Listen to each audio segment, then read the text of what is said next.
Hi everyone, we have learned that raising godly children is indeed a very high calling. We have seen that no family is perfect, but how it is important to live blameless lives, that is by acknowledging, admitting, and even apologizing to our kids, keeping our pride and egos aside.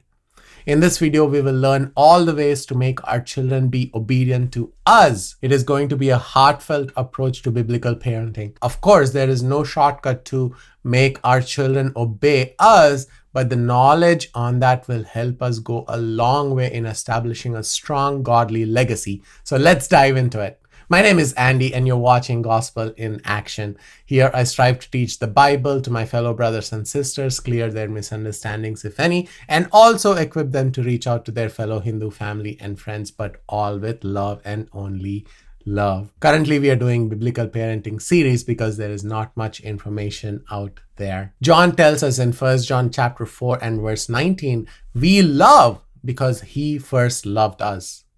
While John refers to our relationship with God, this principle is equally true in the parent-child relationship. Our children love us because we first love them. This is very important to understand. Many parents commit this ignorant mistake and expect their kids to love them first, and that too unconditionally. Remember this truth: children by default are born with the sinful state. Loving their parents will not come naturally to them. So most likely they will not love us as parents unless they are first loved and taught by example. Not knowing this, most parents become bitter and in turn show that bitterness on their kids, causing a cyclic effect of no peace in the household. Again, all parents must understand that children are not capable of loving us initially, just as we were not capable of loving God before we were saved. But just as we learn to love God because he first loved us, our children will learn to love us. This is the profound wisdom needed for all parents in child training. It all starts with love and blessings from the parents' side first. I have deliberately chosen to use the word blessings because the word love has become too generic and watered down. Love in this current society has been reduced to just a feeling, and almost no one understands what is agape love of God. However, the word blessings convey overflowing love, benefits, gifts, acceptance, and favor, which actually convey the agape love of God. Every one of us know and understand that God has blessed us, the true believers in Christ, with every spiritual blessing in the heavenly places. This is according to Ephesians chapter 1 and verse 3. Think about the Beatitudes in Matthew chapter 5, where blessed is mentioned several times. To be blessed means to be happy, envied, spiritually prosperous, filled with life and joy, and satisfied in God's favor regardless of circumstances. This is how God blesses us, and it's a model for how we should bless and love our children as well. In Deuteronomy chapter 28, we see a beautiful picture of blessings. Blessed shall you be in the city, and blessed shall you be in the field. Blessed shall you be when you come in, and blessed shall you be when you go out. Imagine our children feeling this blessed in every aspect of their lives because of our blessings upon them. In Matthew chapter 22 and verses 37 through 40, Jesus says, you shall love the Lord your God with all your heart and with all your soul and with all your mind. This is the great and the first commandment, and the second is like it. You shall love your neighbor as yourself.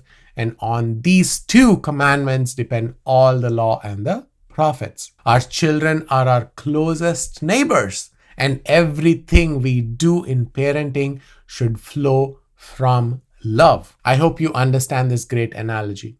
Paul reinforces this in 1 Corinthians chapter 13 and verse 3. If I give away all I have, and if I deliver up my body to be burnt, but have not love, I gain nothing. Love is the foundation of all our actions. Without it, even our best efforts are in vain.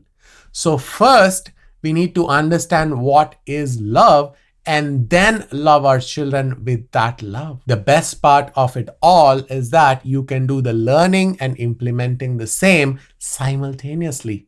That is at the same time. It is not a big deal because most of the messages I present here are all inherently known to all parents. All they need to do is to listen to these messages and just invoke those inherent qualities that were buried in them long ago.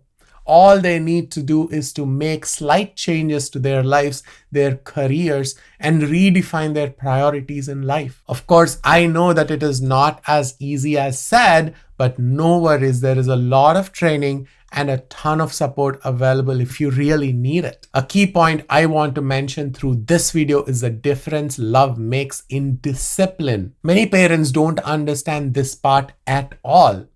They believe that yelling and spanking is the cure for all problems, but without a loving relationship, it creates distance rather than closeness. If you continue to do that, your children will move away and away from you. I would rather understand my child on how he is reacting to discipline and then make an informed decision on implementing such an approach. But we must never have uncontrolled anger towards them. If that is the case, it is better to stay away from them when you know you can't control yourself. Acknowledge that and take it to God in prayer.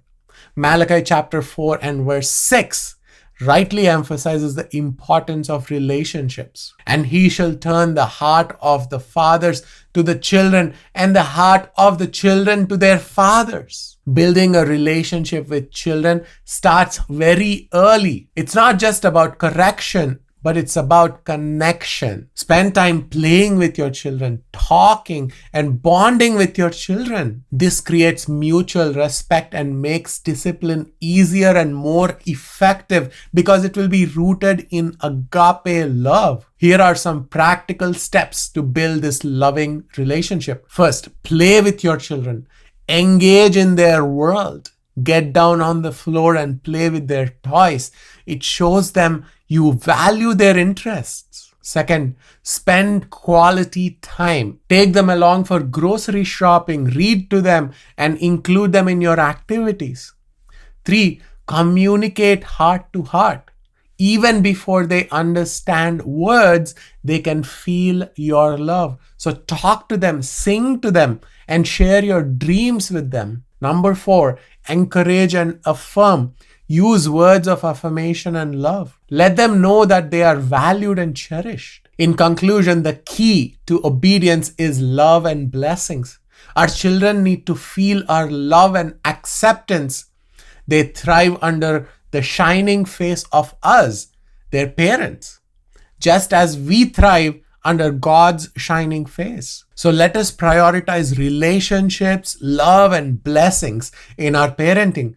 As we do all that, we'll see our children respond to us with respect, obedience, and love. I hope you have learned something valuable from this video.